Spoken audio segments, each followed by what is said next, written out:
Idris malam sup nak pergi makan. Ada parking depan-depan kosong.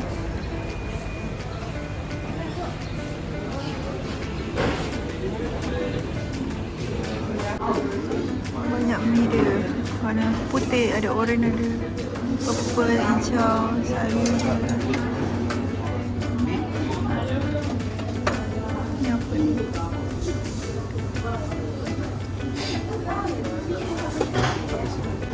Ayam, daging. Ada sos dia, boleh buat sendiri sos dia.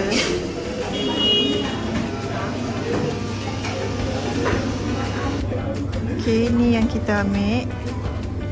Tengok berapa ringgit lagi ambil kuah mala sup. Malatang sup.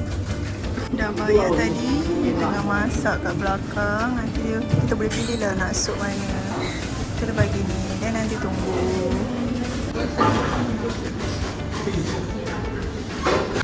Ni ada air, boleh ambil air free. Tengoklah air apa yang dia buat. Ais.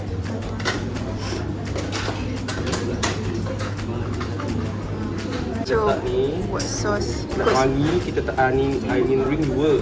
Ikut suka hati. Lepas tu coriander 2 juga bagi wangi. Okey. Lepas tu oyster sauce setengah je bagi ada rasa je. Lepas tu chili 1 nak bagi pedas lah, sebab pedas kan. And then garlic, ini garlic blend lah 1 juga. Tak nak selalu panjang. Panjang? Panjang smell. Okay, ni yang mahal ni chili oil ni.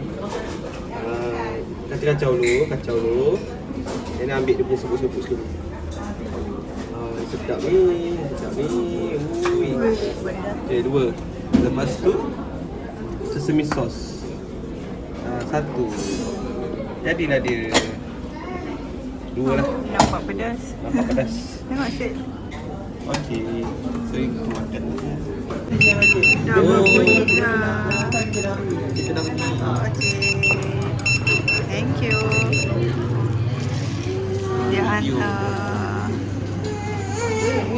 mi purple. Ini bukan yang baru punya. Mama punya. Sos dia tadi.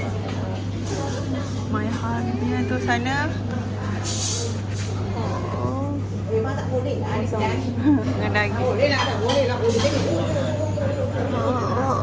Oh, Naila tidur. Tak boleh, memang tak boleh. Bedil. Makan. Bismillahirrahmanirrahim.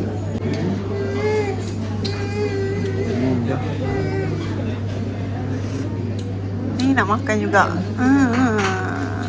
Boleh ke beranda?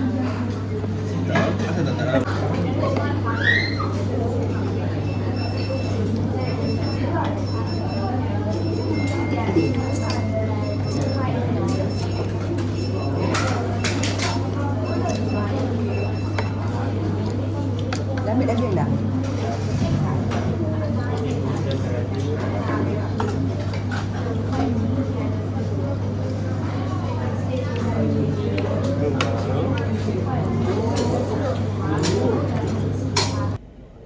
Kenyang gila siut.